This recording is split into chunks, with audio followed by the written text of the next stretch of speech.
A graça e a paz, meus irmãos. É com grande alegria que nós iniciamos mais um programa, mas agora não só com a Igreja de Camaquã, mas com todo o presbitério. Que semana maravilhosa nós tivemos, com mensagens de terça-feira até hoje, uma conferência para a família. E nós nos alegramos com o Senhor, com esse privilégio que nós tivemos de ouvir a palavra de Deus. Nós vamos iniciar esse momento louvando e reconhecendo que tudo que nós temos vem do Senhor. Nós vamos ouvir um cântico de gratidão ao nosso Deus.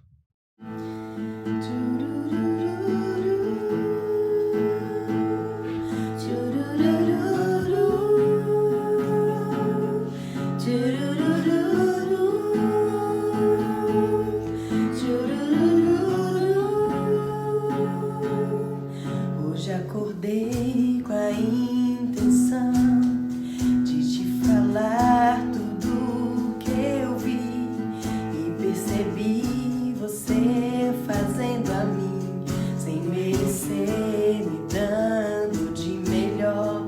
A tempestade se passou quando eu ouvia só trovões, brilhou o sol tão lindo e me aqueceu depois da chuva que me encharcou. Eu te agradeço, só te agradeço. Eu te agradeço por toda a graça que me deu, todo o amor que ofereceu sem eu merecer. Eu te agradeço, pois sei que um dia me escolheu e entregou tudo que era seu e me fez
É com esse espírito de gratidão que nós vamos ler a palavra do Senhor em Josué. Josué capítulo 24, a partir do versículo 14, diz assim: Agora, pois, tema o Senhor e o sirvam com integridade e com fidelidade. Joguem fora os deuses que os pais de vocês serviram do outro lado do Eufrates e no Egito, e sirvam o Senhor. Mas, se vocês não quiserem servir ao Senhor, escolham hoje a quem vão servir. Se os deuses a quem os pais de vocês serviram do outro lado do Eufrates, ou os deuses dos amorreus, em cuja terra vocês estão morando. Eu e a minha casa serviremos o Senhor. Este foi o discurso de despedida de Josué. Eu e a minha casa serviremos ao Senhor. O Senhor não nos chamou para servi-lo como indivíduo, mas o projeto de Deus desde o início foi para a família. Deus não chamou apenas Abraão, Deus chamou a sua descendência. Deus constituiu um povo de Israel, para fazer parte dessa aliança, para poder andar lado a lado com ele. Eu e minha casa serviremos ao Senhor. Este é o sonho de Deus, que a nossa família possa servi-lo de todo o nosso coração. Nós vamos cantar ao nosso Deus mais um cântico, reconhecendo e dizendo os sonhos de Deus.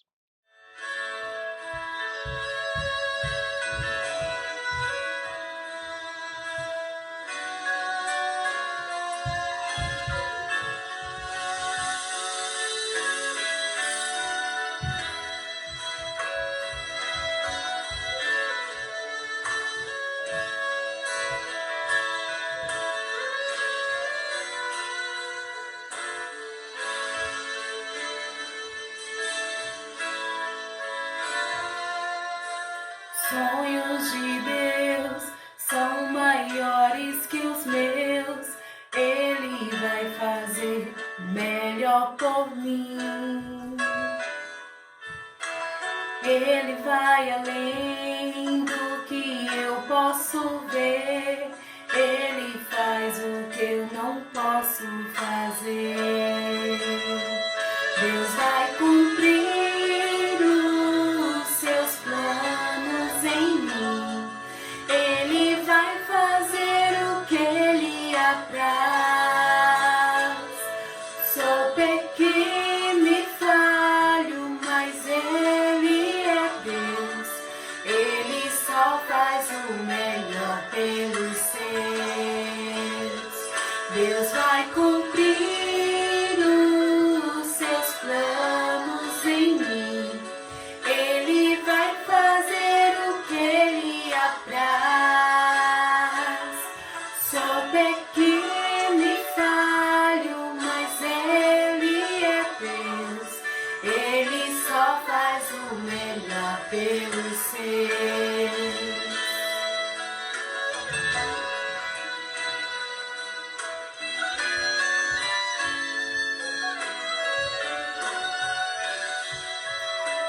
Sonhos de Deus são maiores que os meus. Ele vai fazer melhor por mim.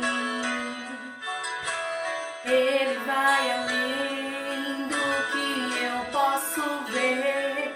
Ele faz o que eu não posso fazer.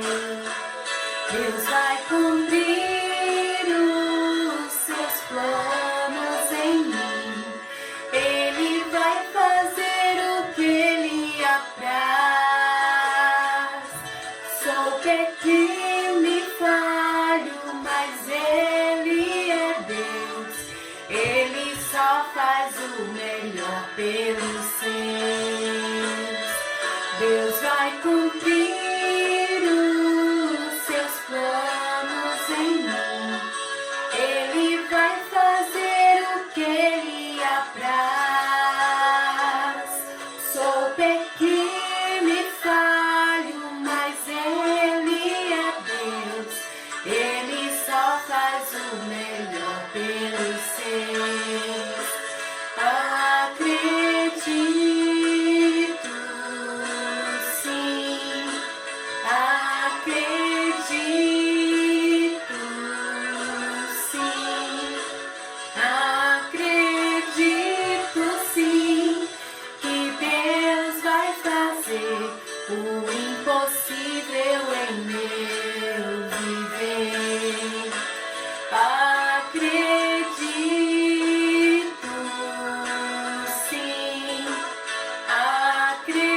Acredito, sim, acredito, sim, acredito, sim, que Deus vai fazer o impossível em meu viver.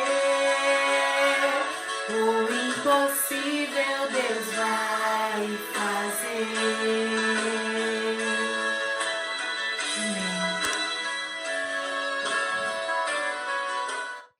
Eu não sei quantos sabem, mas hoje, dia 28 de junho, é o Dia do Orgulho LGBTI.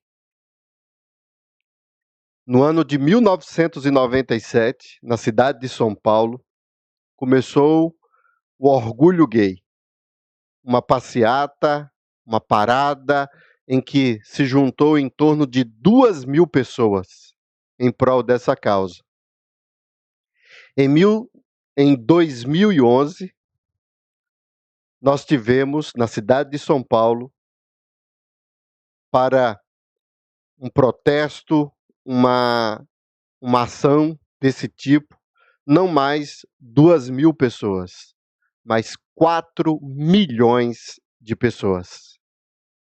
E aí alguém pergunta, mas como é que é possível tantas pessoas se manifestarem, tantas pessoas assumirem a sua sexualidade, abandonar os princípios da palavra de Deus, quebrar a família patriarcal, o sistema que foi colocado por Deus nas Escrituras, para que uma mulher possa viver com uma outra mulher, para que um homem possa viver com outro homem, e ainda tem vários e vários outros casos aí que eles se denominam como LGBTI.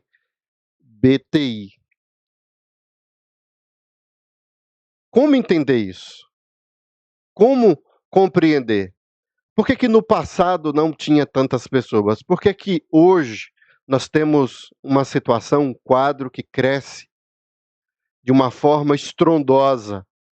Devido ao coronavírus, as pessoas não estão podendo ir à rua, fazer a parada, manifestar esse orgulho. Então, eles estão pedindo para que o cinema, para que a Netflix, para que órgãos, empresas possam de alguma forma manifestar o seu apoio à causa. E é isso que tem acontecido essa semana, nesse mês de junho, é marcado por essa questão. Mas como é que pode crescer dessa forma? Nós entendemos que tudo isso tem uma causa. E a situação tem crescido e vai crescer ainda mais. Haverá mais e mais casos de pessoas que irão assumir e fazer parte desse grupo e vão fugir do sistema tradicional de família, do sistema patriarcal de família. E tudo isso se resume a um ponto. O ponto principal está na masculinidade. O foco de Satanás e todas as investidas estão direcionadas a essa questão, masculinidade. Ao falar sobre isso, muita gente já acha, não, é macho, né? É preconceito. Hoje, nos nossos dias, falar sobre isso é tabu, é criticado, as pessoas olham de uma forma completamente diferente, mas o padrão bíblico da família patriarcal, da figura masculina, o padrão em que o Senhor determinou que assim se procedesse com relação à esposa, com relação aos filhos, esse padrão não pode ser mudado, não pode ser transformado através de filosofias, de modismos do nosso tempo. Então, por conta disso, é que nós iremos falar sobre esse assunto. E como isso é importante tratarmos sobre isso dentro desse contexto que nós temos vivido e que as famílias evangélicas estão começando a ter problemas com relação à identidade dos seus filhos, à identidade, muitas vezes até de maridos, de esposas, que começam a questionar e pensar se realmente esse padrão da palavra de Deus, esse padrão bíblico, é o ideal para eles. Então, nós vamos agora para o texto da palavra do Senhor. O texto de 1 Samuel diz, no capítulo 1, houve um homem de Ramataim, Zofim, da cidade montanhosa de Efraim, cujo nome era Eucana, filho de Joroão, filho de Eliú, filho de Tou, filho de Zuf, efraimita. Tem muita gente que, ao falar sobre 1 Samuel, capítulo 1, lembra da figura de Ana. E tem muitas pessoas que pensam que Ana é a personagem principal dessa história, mas isso não é verdade. Eu fiz questão de colocar o texto aqui na tela, em letras grandes, para que você, no seu celular, na sua televisão, no seu computador, você possa conferir comigo o que esse texto tem a nos ensinar. O personagem principal aqui não é Ana, mas é Eucana. Se nós observarmos o capítulo 1, a gente vai começar a perceber que o nome de Eucana, ele é colocado em primeiro lugar. Houve um homem. A história é sobre esse homem, Eucana. E aí conta da onde ele veio. Alguns têm dificuldades com relação à sua tribo, porque existe uma referência sobre a tribo de Levi, aqui fala sobre de Efraim, mas essa questão é uma questão que tem várias explicações. Uma, talvez associada ao fato de Samuel ter sido criado por Eli, então ele acabou herdando a figura dos levitas, fazendo parte da tribo de Eli, de Levi. Outros dizem que ele era efraimita devido ao fato de morar na região de Efraim, mas a sua origem era a de Levi. E aí há várias explicações para trazer a origem de Eucana. Mas o foco aqui, eu creio que não está na sua origem, mas na pessoa, no sujeito. Então nós temos Eucana, versículo 2, novamente, Eucana tinha 2 mulheres, aí vai falar sobre Ana e sobre Penina. Personagem principal, o sujeito, Eucana. Todos os anos, esse homem, era esse homem, não era Ana, mas era esse homem, ia de sua cidade para adorar e sacrificar o Senhor dos exércitos em Siló, onde Ofni e Finéias, os 2 filhos de Eli, eram sacerdotes do Senhor. No dia em que Eucana, novamente, personagem principal da história, oferecia o seu sacrifício e dava porções deste a Penina, sua mulher, e a todos os filhos e filhas. Então nós temos a história de Penina e Ana, que está atrelada a uma narração do personagem principal, Eucana. E aí conta a história, uma problemática que havia entre Ana e Penina, mas o texto volta para o seu foco principal. Porque no versículo 8, novamente, então Eucana, ele que se dirige a Ana, ele que é o personagem principal. A partir do versículo 9, nós temos um parêntese que é feito dentro da história. Nós temos Eli e nós temos Ana, em que há um diálogo com relação ao seu problema de esterilidade que Ana tinha e da oração que ela faz ao Senhor e do diálogo que ela tem com Eli. Mas, logo após essa história, nós temos novamente o personagem principal voltando à história. Versículo 19.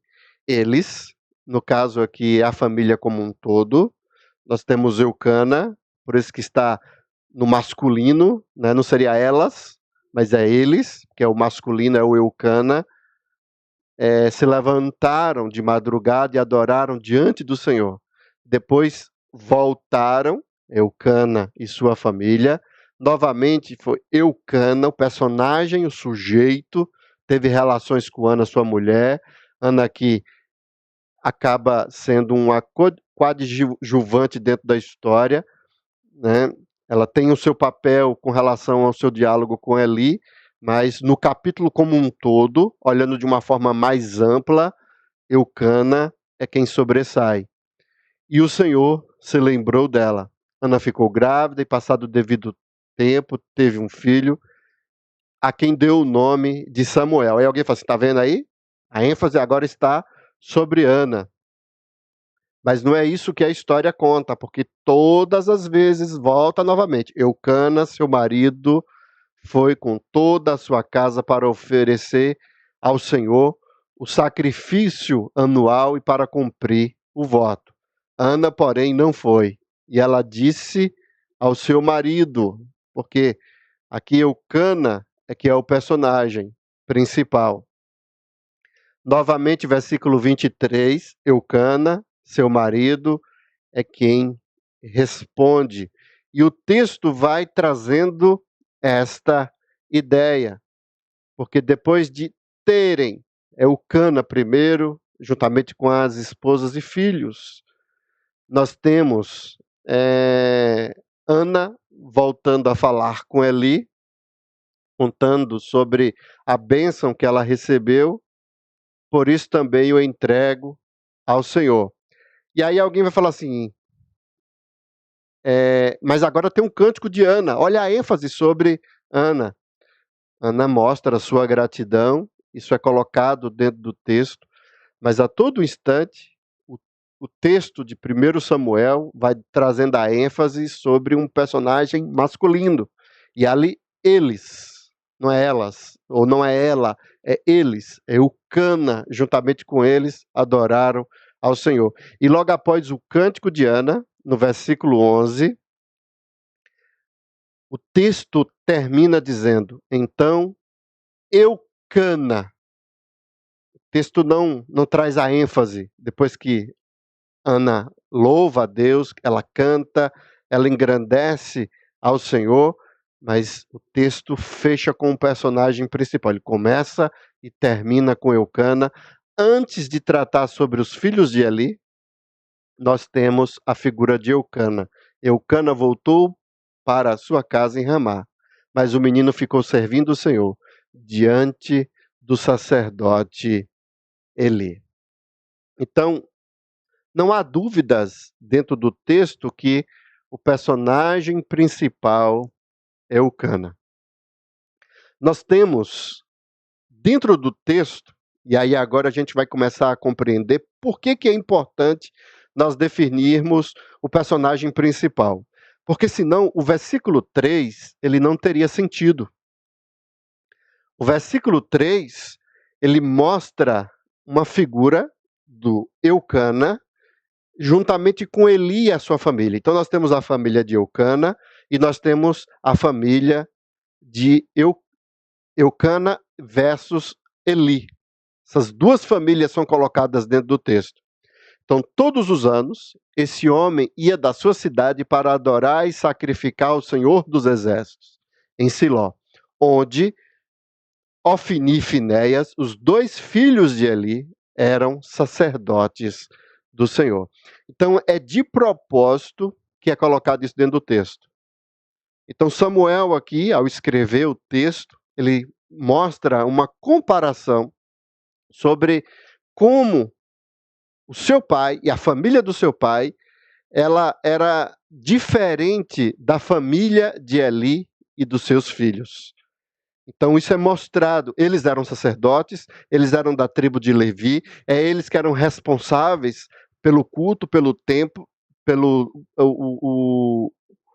o templo, mas aqui nós temos uma ênfase sobre um personagem, Eucana, e a sua família, mostrando que eles tinham um comportamento e uma atitude diferente da família de Eli. Então há esse paralelo dentro do texto. E uma outra coisa que alguém pode levantar com relação a Eucana e essa masculinidade bíblica é com relação às duas mulheres. Pastor, como é que o senhor vai falar sobre a masculinidade bíblica de Eucana, sendo que esse homem tinha duas mulheres? Eucana tinha duas mulheres. Uma se chamava Ana e a outra se chamava Penina.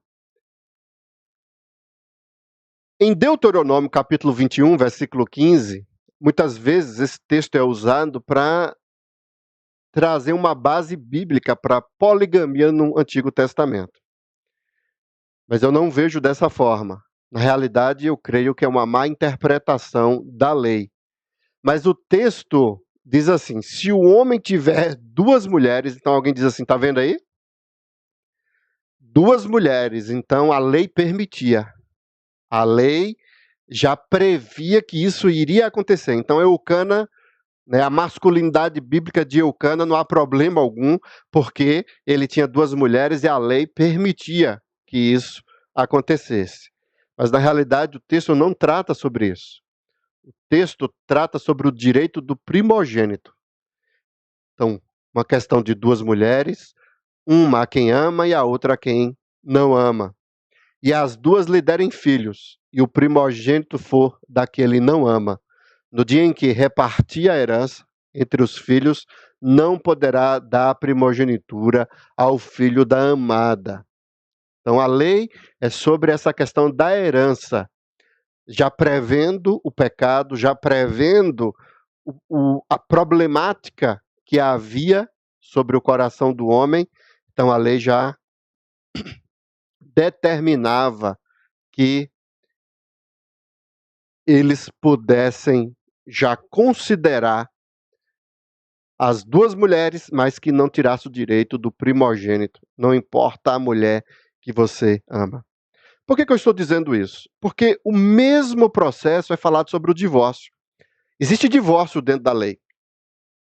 Mas em momento algum, a Bíblia, a palavra de Deus, confirma o divórcio como uma coisa de Deus, uma confirmação bíblica. O próprio Jesus, ao citar sobre o divórcio, ele diz: olha, devido à dureza do coração de vocês, foi que Deus criou o divórcio. Não é que Deus permite o divórcio. Não é que o divórcio é legalizado, não é uma coisa bíblica, mas é devido ao pecado. Então eu creio que essa lei, dessas duas mulheres e o primogênito, está relacionado a isso, ao pecado que há no coração das pessoas. Então o texto aqui não traz a ideia de que Eucana estava correto, estava de acordo com a Bíblia, a palavra de Deus, vivendo com duas mulheres.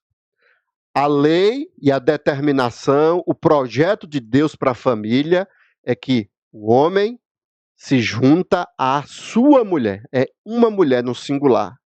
A família é formada por um homem e por uma mulher. Esse é o padrão de Deus. Foi assim que Deus determinou. E é assim que tem que ser. O que foge disso vai contra o processo do Senhor.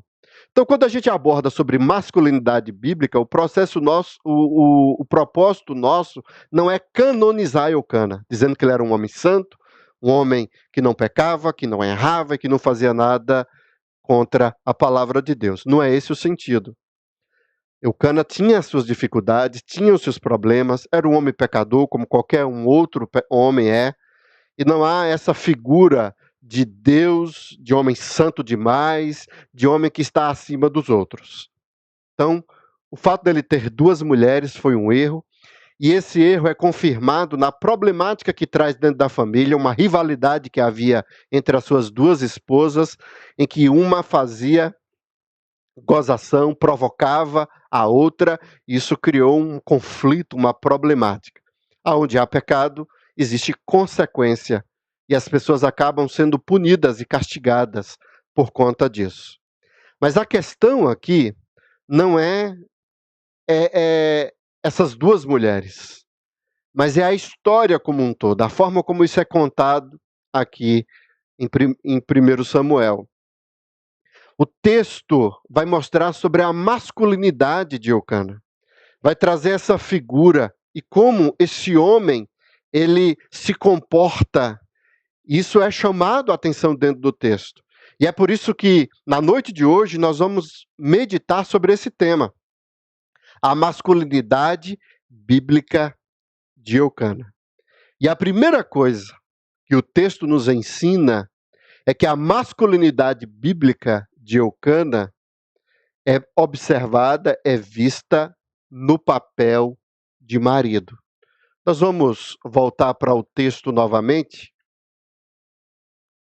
O texto de 1 Samuel, capítulo 1. Nós temos a masculinidade bíblica de Eucana no papel de marido. O versículo 4 e o versículo 5 diz assim: No dia em que Eucana oferecia o seu sacrifício, ele dava porções deste a Penina, sua mulher, e a todos os seus filhos e filhas. A Ana, porém, dava uma porção dobrada, porque ele a amava, mesmo que o Senhor a tivesse deixado estéril. Então nós temos aqui a masculinidade bíblica de Eucana, nos versículos 4 e 5, que vai mostrar que esse homem era um homem que cuidava das suas esposas. Papel de marido aqui. Ele tinha 2 esposas, mas ele não fazia distinção entre elas. E aqui a gente tem que observar uma coisa, um dado, relacionado ao contexto. 1 Samuel, ele vem logo após o livro de Juízes.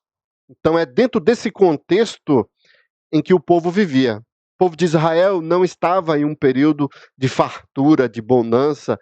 A nação não estava estruturada. E esse é o motivo porque Deus levantava juízes dentro de Israel, porque de tempos em tempos eles eram escravizados por povos, e esses povos acabavam saqueando, roubando, e havia crise dentro de Israel.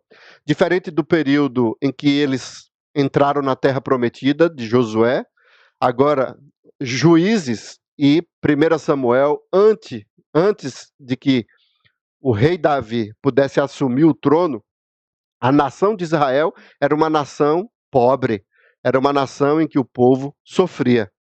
Então, é um período que há uma escassez. Então, ao holocausto, é feito o sacrifício. E o texto vai dizer que ele separava uma porção de carne para Penina e os seus filhos, e separava essa porção também para Ana. Carne aqui é um produto muito valioso. Em um período de escassez, um período de fome, ele dava o que era de melhor para suas mulheres. Então mostra a masculinidade bíblica de Eucana. Como Eucana cuidava do seu lar, como ele sustentava a sua família. Ele pegava o que era de mais precioso, o artigo, né, que era oferecido ao Senhor, o sacrifício, ele separava essa carne e dava às suas mulheres, para mostrar como esse homem ele tinha uma reação e um comportamento diferente. O versículo 8 continua falando sobre esse papel de marido. Então, Eucana, seu marido, lhe disse: Ana, por que você está chorando? E por que não quer? E por que não quer comer? E por que está tão triste? Será que não sou melhor para você do que 10 filhos? É bem interessante esse texto aqui da palavra do Senhor. Eucana, além de dar o sustento para suas mulheres, ele percebeu que uma das suas mulheres, Ana, estava muito triste, não queria comer, ele dava carne, ela sem apetite, E ele se aproximou e disse assim: vem cá, eu não sou melhor do que 10 filhos? E essa expressão que é usada dentro do texto está associado a Jacó. Há uma ligação muito grande aqui dentro do texto a essa figura. Porque Jacó também tinha 2 mulheres, Lia e Raquel. Lia deu 10 filhos para Jacó, mas Jacó amava a Raquel. Então, Eucana, quando se dirige a Ana, ele traz essa figura, ele traz esse sentido. Olha, Ana, não é o fato de você não ter filhos que eu não vou te amar. E aqui nós estamos tratando de uma época em que havia uma mentalidade patriarcal muito maior do que hoje. A figura do homem, o homem que mandava, o homem que estava no controle de todas as coisas, mas a masculinidade bíblica, por isso que eu uso o termo bíblico, mostra Eucana diferente dos seus pares, diferente da cultura em que ele vive. Um homem sensível, um homem que se preocupa com a mulher, um homem que mostra carinho, um homem que mostra que realmente conseguiu entender e compreender, olhar que alguma coisa estava errada. E de alguma forma ele tenta consolar, de alguma forma ele tenta mostrar carinho para com essa mulher. Então a masculinidade bíblica de Eucana no papel de marido. E o texto continua no versículo 11.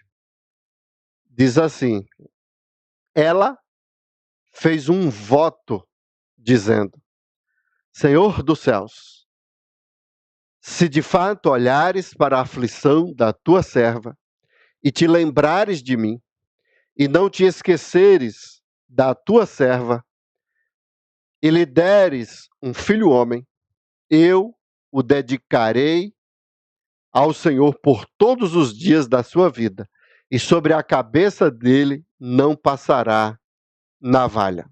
Aí alguém vai falar assim, mas tá vendo aí? Que o texto faz uma abordagem sobre Ana, o voto quem fez foi Ana. Aqui é mais um engano de falta de entendimento do texto. Se nós pegarmos a lei em Números, capítulo 30, que fala sobre essa questão de votos, o entendimento aqui é completamente diferente. Ana tinha se dirigido a Eli, ela estava orando, no templo, clamando a Deus para ter um filho, e ela fez ali um voto diante do Senhor em oração, que se o Senhor desse a ela um filho homem, ela ia oferecer esse filho ao Senhor em oferta. E aí, quando nós lemos o texto e não entendemos a cultura judaica, não entendemos os propósitos de Deus, a gente acaba criando uma imagem de que Ana é quem é a pessoa principal, é ela que tem a espiritualidade, é ela que busca fazer a coisa correta. Mas não é bem assim. Porque em Números capítulo 30, quando fala a respeito dos votos, Moisés, ele traz a seguinte informação: esta é a palavra do Senhor, que o Senhor ordenou. Quando um homem fizer um voto, E aí, o texto agora vai tratar, que é a questão específica nossa, quando, porém, uma mulher fizer um voto ao Senhor. Uma mulher. Um homem faz, uma mulher faz. O texto vai abordar a questão, estando em casa de seu pai, na sua mocidade, e seu pai sabendo do voto e da abstinência a que ela se obrigou, não lhe disser nada, todos os seus votos serão válidos. Terá de observar toda a abstinência a que se obrigou. Família patriarcal. A mulher está em casa, o pai tem autoridade sobre ela, o pai é quem determina. Então ela faz o voto. E vai depender se ela vai cumprir o voto ou não, se o pai concordar. A mesma coisa é dita aqui no versículo 5. Mas se o pai, no dia em que souber disso, o desaprovar, não será válido nenhum dos votos dela.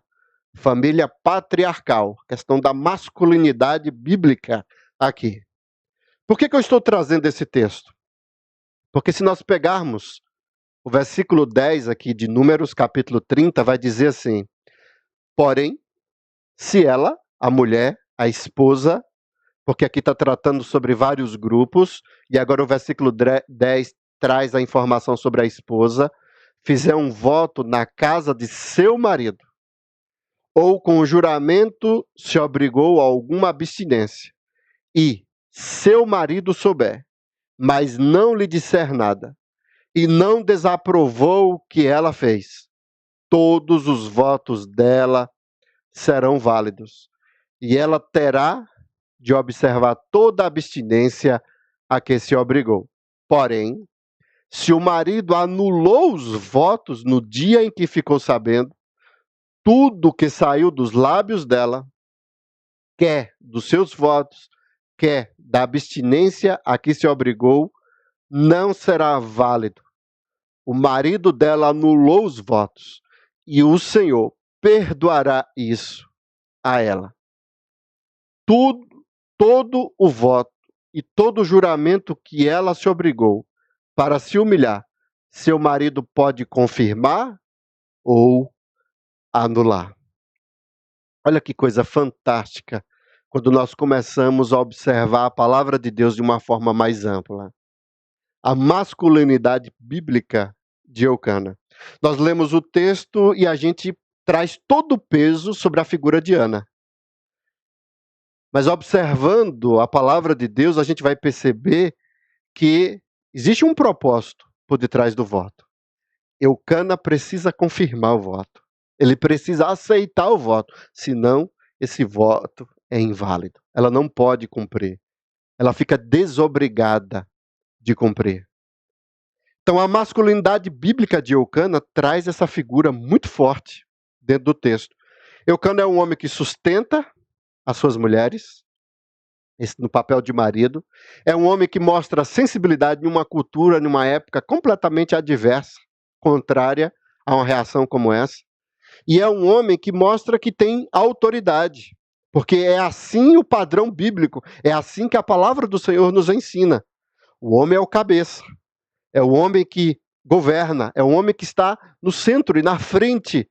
Então, até o voto de Ana, Eucana precisa permitir.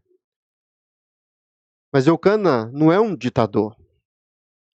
Eucana, o propósito dele não é machucar, ferir, tirar a fé e os propósitos de Deus sobre a vida de Ana.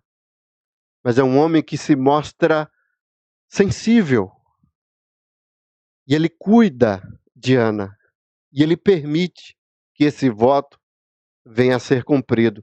Mesmo que, nascendo de Ana, um primogênito, ele oferece esse primogênito ao Senhor. Porque ele é um homem que exerce a figura de homem. Essa masculinidade bíblica. E tem autoridade dentro de sua casa. Como é que funciona nos nossos lares? Vivemos uma época de completamente distorção da palavra do Senhor. Hoje, dentro dos nossos lares, as mulheres têm mandado e têm tido reações que são próprias que o homem precisava ter. E muitas vezes não é porque a mulher quer tomar o lugar do homem, é porque os homens estão deixando de exercer o papel de homem. Alguém um dia fez o seguinte questionamento: por que nos nossos dias nós temos tanto homossexualismo? Por que há tanta distorção? Por que no passado não havia tantas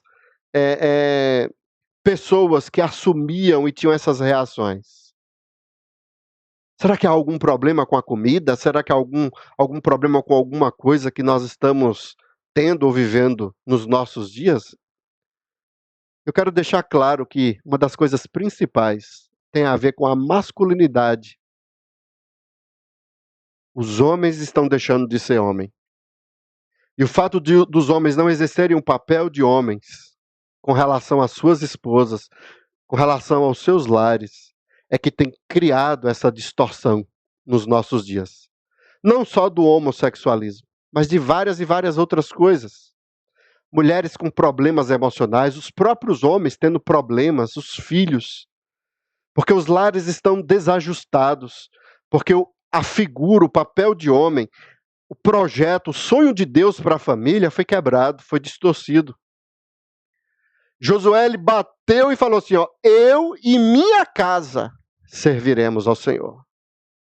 Ele não foi lá perguntar à mulher, ele não foi lá perguntar aos filhos. Ele não se mostrou nessa posição de democracia que os nossos lares têm hoje, onde os homens se submetem a todo instante, e a todo instante há uma necessidade de saber e de querer ver a opinião, o que é que ele precisa fazer, quando a mulher não tem que ficar empurrando e cobrando dele para que ele exerça o seu papel. Então há uma distorção. Eucana, ele demonstrou a masculinidade bíblica. A segunda coisa que o texto nos ensina com relação à masculinidade bíblica de Eucana é com relação ao seu papel de pai. Eucana, ele se mostra também um pai zeloso, um pai que cuida. Dentro do mesmo versículo que nós lemos sobre as mulheres, também se aplica aos filhos. Versículo 4. No dia em que Eucana oferecia o seu sacrifício, ele dava porções deste a Penina, sua mulher, e a todos os seus filhos e filhas. A masculinidade bíblica de Eucana é tanto como marido, com relação às esposas, como também em relação aos filhos e às filhas. Ele cuida deles também.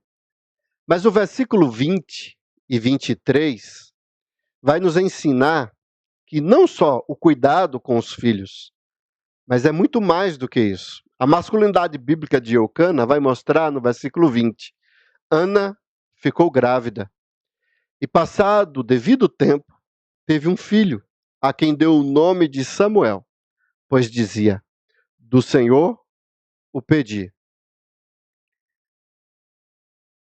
O versículo de número 23 diz assim, Eucana, seu marido, respondeu, faça o que achar melhor.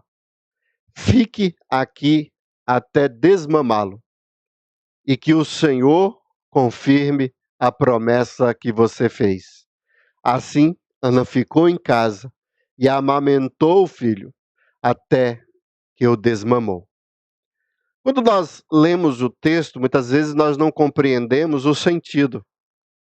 Ana diz assim, olha, eu não vou para o sacrifício, eu não vou, porque todo ano Eucana e sua família se dirigia ao templo para prestar o holocausto, o serviço ao Senhor. E aí Ana disse, não, eu não vou. O menino acabou de nascer, ainda está mamando. E aí alguém fala assim, Ana bateu o pé, é ela que manda. Mas o versículo 23 mostra justamente o contrário. A palavra final é de Eucana. A decisão, tanto com relação à esposa como com relação ao filho, é de Eucana. Eucana respondeu, faça o que achar melhor. Ele é um marido flexível, é um marido que compreende, que entende. Ele não exerce da sua autoridade para ser ditador, para poder trazer um peso, uma condenação, uma situação complicada para a sua esposa. Mas ele exerce a figura masculina que a palavra do Senhor determina. Faça o que achar melhor. Fique aqui. A palavra final é dele. Não é o que Ana quer, mas ele permite, ele aceita. Fique aqui até desmamá-lo. E que o Senhor confirme a promessa que você fez. Assim Ana ficou em casa. Olha que texto. Ana obedece. Ana se submete. E ela amamenta o filho devido à palavra de Eucana.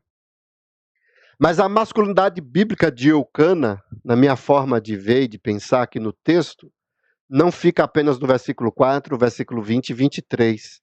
Mas a maior ênfase de todo o texto está no versículo 11 do capítulo 2.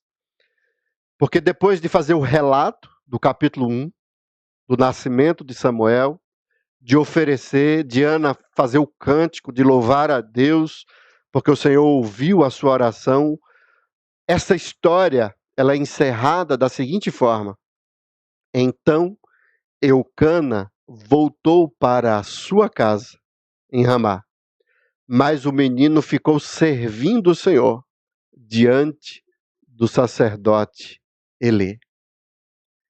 Esse menino aqui é Samuel. E quem escreve esse texto aqui também foi Samuel.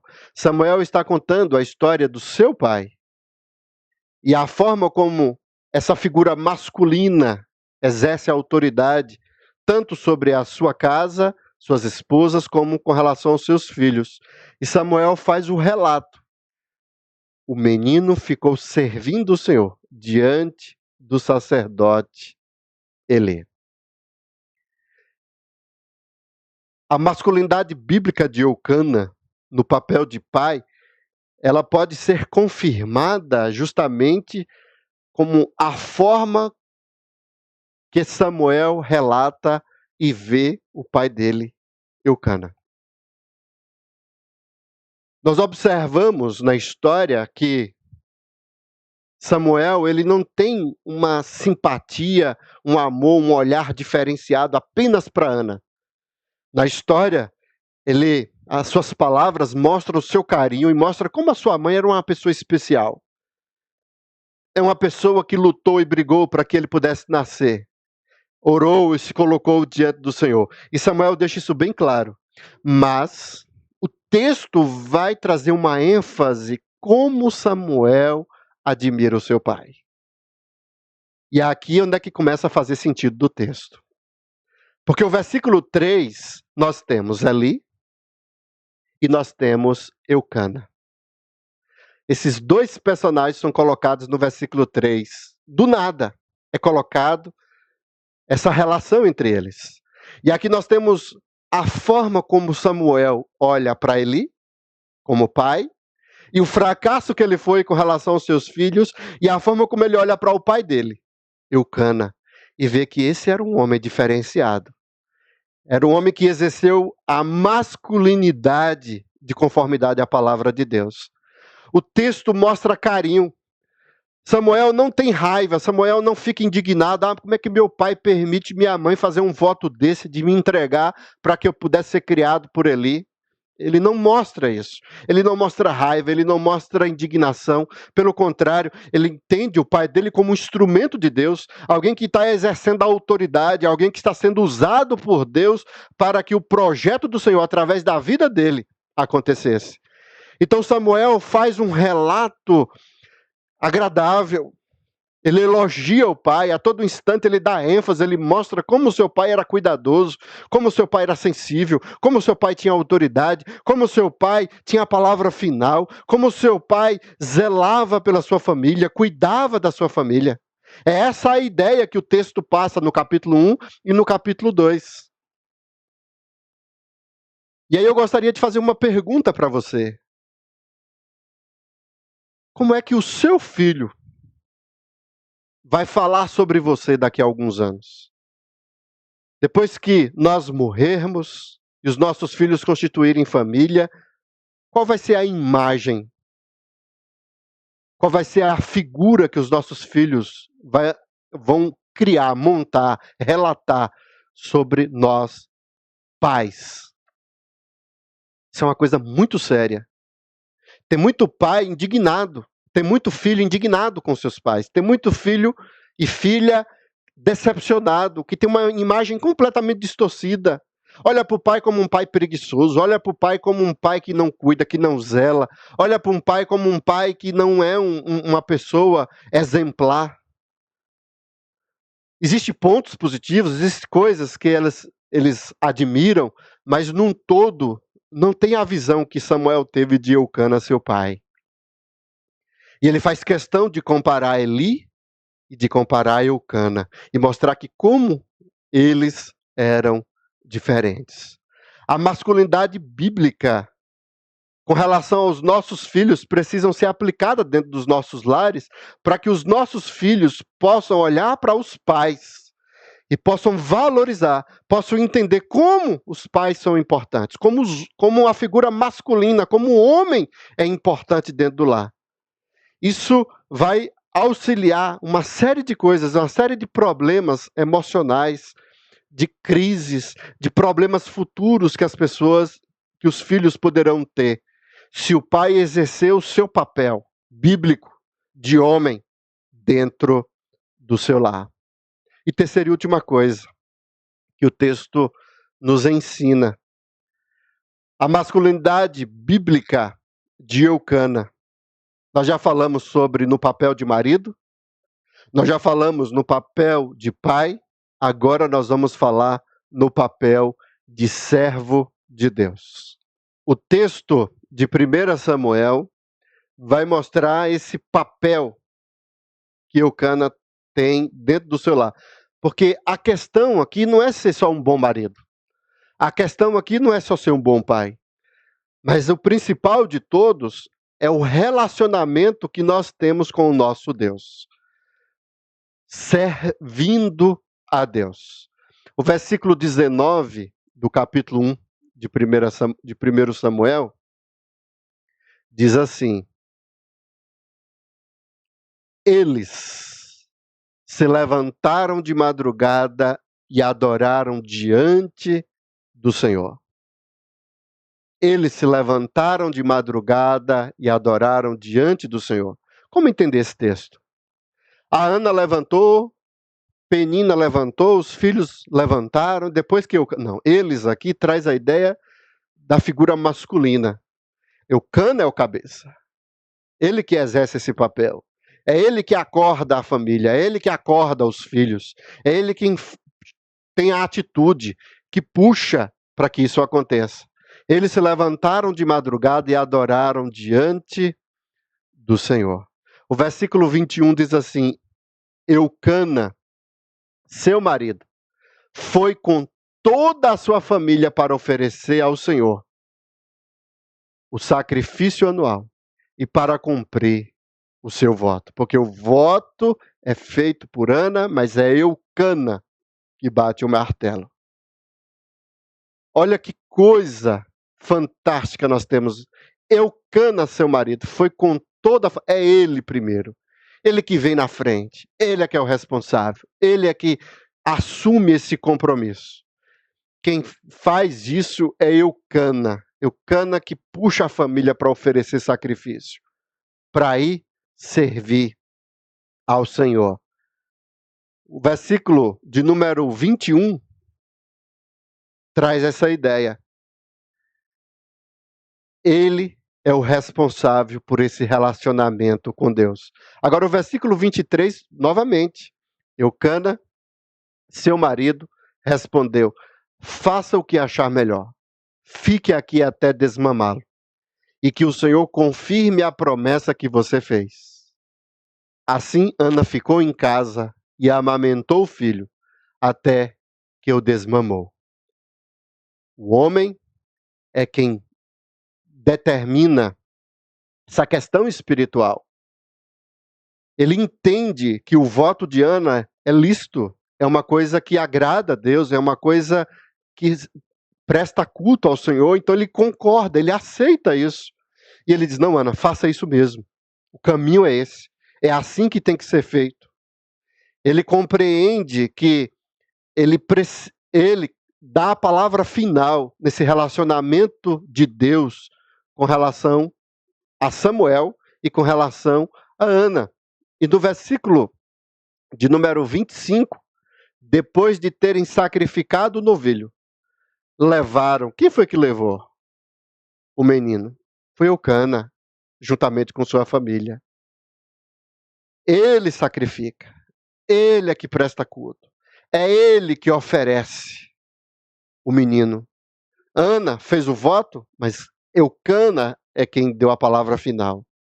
Quando vai entregar o menino para Eli, é Eucana que faz isso. É ele é o cabeça, ele é o homem.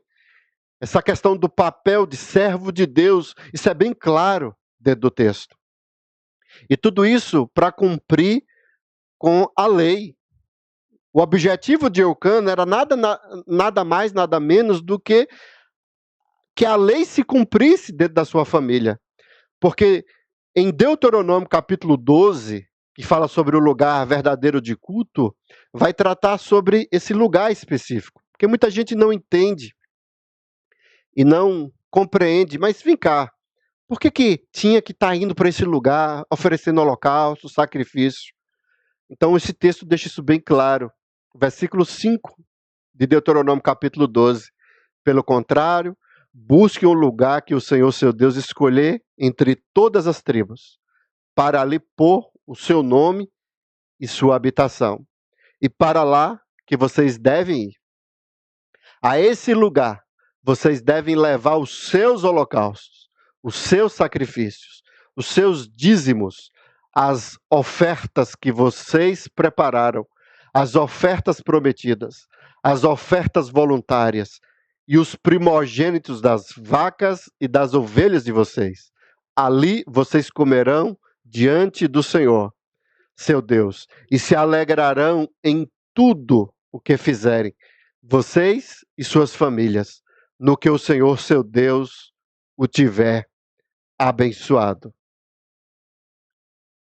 Então nós temos aqui a lei do Senhor confirmando essa ideia de Eucana. Eucana era alguém que buscava servir a Deus, de fazer a vontade de Deus de acordo com os princípios da palavra do Senhor. Por isso que o tema é a masculinidade bíblica. Porque a todo instante a preocupação de Eucana é cumprir com a palavra de Deus. Então todo esse processo que ele faz com a sua família, isso está de acordo com os princípios do Senhor do Antigo Testamento.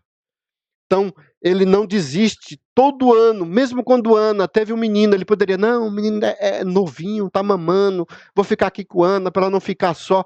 Não, ele tem um compromisso com o Senhor, independente de Ana. Ana ficou em casa, mas ele precisava, juntamente com a outra esposa e seus filhos, ir prestar culto, e todo ano ele fazia isso, mostrando que ele se relacionava com Deus, e não só ele, mas ele fazia com que a sua família também se relacionasse com o Senhor. Eu quero, nesse instante, passar um vídeo, e logo após esse vídeo nós vamos fazer uma aplicação para nós fecharmos sobre esse assunto, a masculinidade bíblica de Eucana.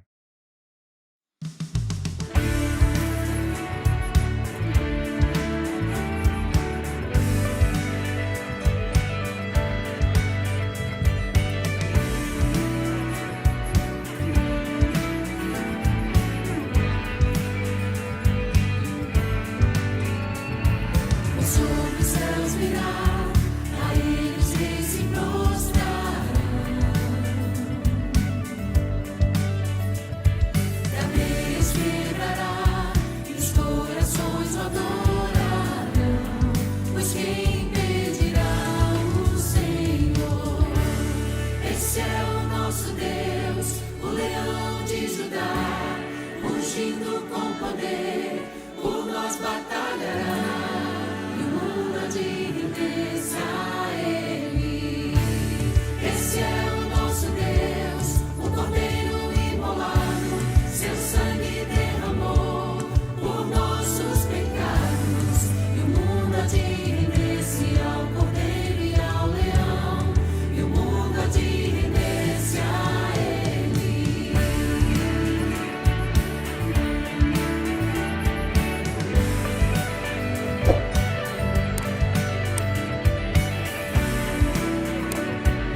profundamente em nós a palavra do Senhor, porque Ele é Senhor.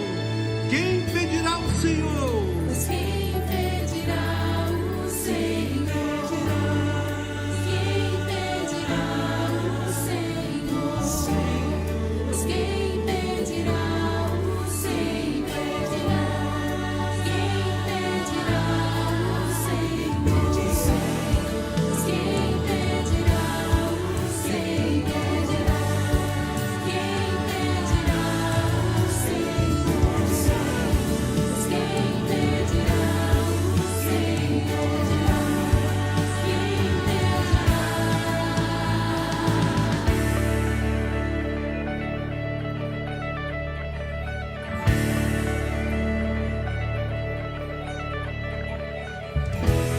Este é o nosso Deus, o leão de Judá, ungindo com poder, por nós batalhará, e o mundo há de render-se a Ele.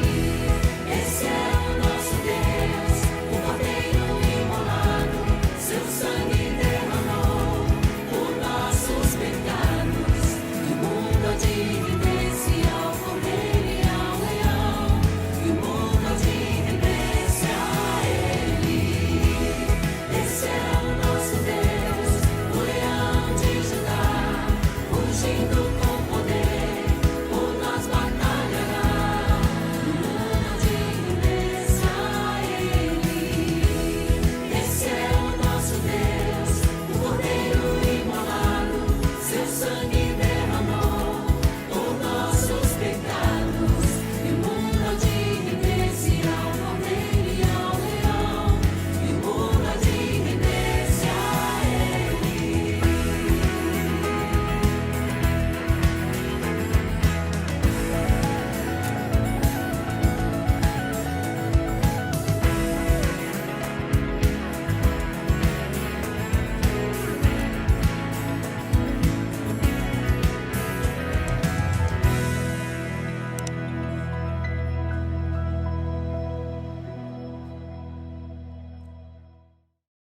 Talvez você deve ter observado o vídeo e pensado, mas como é que o pastor vai tratar sobre esse assunto? É um cântico que fala sobre o Cordeiro, fala sobre Cristo, sobre a autoridade que o Senhor tem sobre todas as coisas. A música é importante e traz uma mensagem também, porque a nossa masculinidade bíblica, o nosso modelo não é o Cana, o nosso modelo é Cristo. Cristo foi quem realmente exerceu o verdadeiro papel de homem, esse papel masculino. É tanto que Paulo, ao aplicar à igreja do Novo Testamento, ele pede para que os maridos possam olhar para Cristo, porque Cristo é o modelo da verdadeira masculinidade. Mas a minha ideia com o vídeo não é tanto a música, a letra da música em si, que é importante, mas a estrutura que esse vídeo nos apresentou. Nós temos um vídeo muito complexo, de várias divisões de vozes, várias pessoas tocando, cantando em lugares diferentes, um vídeo sendo montado, colocado em um tempo específico para que pudesse se tornar agradável e aos nossos olhos nós pudéssemos entender e admirar a edição, a afinação, o som, tudo é colocado no seu devido lugar.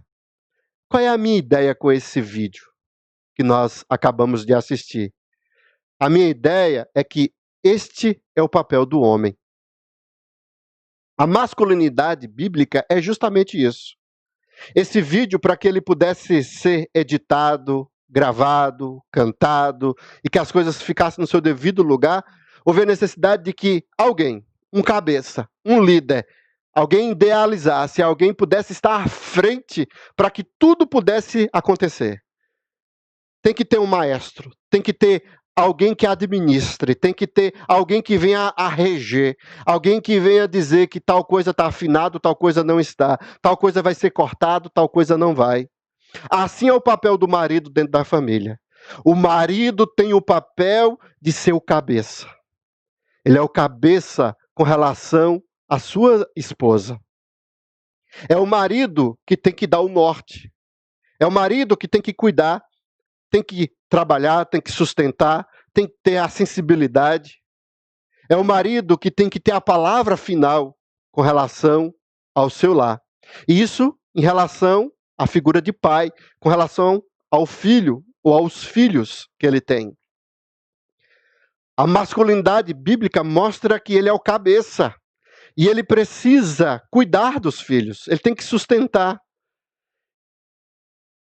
E as suas atitudes têm que fazer com que o filho possa ter simpatia por ele. A imagem, a forma como ele vai enxergar você no futuro, tem que ser da mesma forma que Samuel teve pelo seu pai Eucana.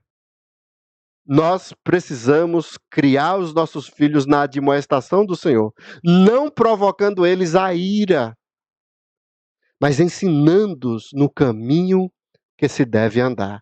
Esse é o papel do homem e da mãe também. Mas o pai é o cabeça e é o responsável pelo lar. E por fim, que é o principal de todos, o homem é o sacerdote do lar. É ele que tem que fazer o culto doméstico, que nós aprendemos durante essa semana. É o homem que é o responsável para corrigir, para chamar a atenção, é o primeiro a levantar, é o primeiro a puxar a família para ir para a igreja. Quantos estão com vontade de voltar para o culto? Mas tem gente aí que só chega 15, 20, 30 minutos depois que o culto começa. E aí você vai fazer uma pesquisa e vai perguntar, é o marido que atrasa muitas vezes, é a esposa. Não há essa dinâmica, não há essa correção dentro de casa. E o erro muitas vezes está sobre nós, os homens, porque nós é que somos o cabeça do nosso lar. Existe o projeto Ana. Mulheres que oram, mulheres que intercedem. E aí traz a ideia de que parece que só as mulheres é que precisam ter a espiritualidade, só as mulheres é que têm que ter essa vida com Deus, esse relacionamento com Deus. Mas o texto mostra justamente o contrário. Quem está por detrás disso, dessa espiritualidade, é Eucana, é o homem. E é por isso que eu já falei sobre isso, e eu vou voltar a repetir. Nós estamos precisando de um projeto Eucana, para que os homens possam cuidar de suas casas e suas famílias, principalmente na questão espiritual. Porque Ana orou, clamando para que Deus ouvisse a sua oração e ele lhe desse um filho. Mas Eucana era o responsável pela espiritualidade de sua família. Era ele que puxava a sua família para ir para a igreja. Era ele que oferecia o sacrifício, o holocausto. Ele estava presente no voto, ele estava presente em todas as circunstâncias. Porque a espiritualidade tem que partir do homem. A igreja tem presbítero, tem pastor, tem diácono, tem que começar dos homens. Os homens é que tem que começar a orar, os homens é que tem que começar a jejuar, os homens é que tem que começar a ler a Bíblia. Se o avivamento vir sobre os homens, ninguém segura a igreja, porque a igreja é uma igreja forte, a igreja é uma igreja que vai fazer com que o inferno venha a ceder. Vai ser destruído, pessoas serão resgatadas, porque a figura masculina é o papel que Deus criou, é o sonho que Deus criou para o seu reino. Começa pelo homem e se estende pela mulher e pelos filhos, para que eu e minha casa possamos servir ao Senhor. Eu quero orar por você. Eu quero colocar a sua vida, a sua família diante do Senhor, para que Deus possa derramar a sua graça e a sua bondade sobre a sua família. Oremos. Senhor Deus, ó Pai, nós agradecemos ao Senhor pela tua palavra. Que palavra maravilhosa. Essa palavra, ó Deus, que Samuel deixou para nós, inspirado pelo Espírito Santo, para nos mostrar, ó Deus, através da figura do seu pai Eucana, como nós, homens, precisamos assumir o nosso papel dentro das nossas casas. Senhor Deus, estrutura a nossa família. Não que as mulheres não precisem, não que os filhos não precisem, mas a nossa oração, ó Deus, é para que haja um avivamento nos homens, que os homens acordem, que a igreja não esteja cheia de mulheres, mas que a igreja também esteja cheia de homens. Que as reuniões de oração não sejam 70% de mulheres, mas que as reuniões de oração sejam 50% de homens, para a glória do Senhor. Que o departamento mais ativo da igreja não seja a SAF, mas que o departamento mais ativo da igreja seja o PH, a União de Homens Presbiterianos, porque nós, homens, temos esse papel, o papel de exercermos autoridade, não só na nossa família, mas também dentro da igreja. Por isso, ó Deus, aviva os homens para fazer a tua obra, para que a tua igreja possa ser fortalecida e o teu reino venha a crescer através das nossas vidas, em nome de Jesus. Amém. Que o Senhor te dê uma semana em paz, debaixo da graça do Senhor Jesus. Nós agradecemos a presença de todos os irmãos do presbitério, de todas as igrejas. Se você puder, dá o like aí no nosso canal e também se inscrever para que o nosso canal possa divulgar a palavra do Senhor no YouTube, para que outras pessoas possam ouvir a mensagem do Senhor. Que Deus abençoe a sua vida.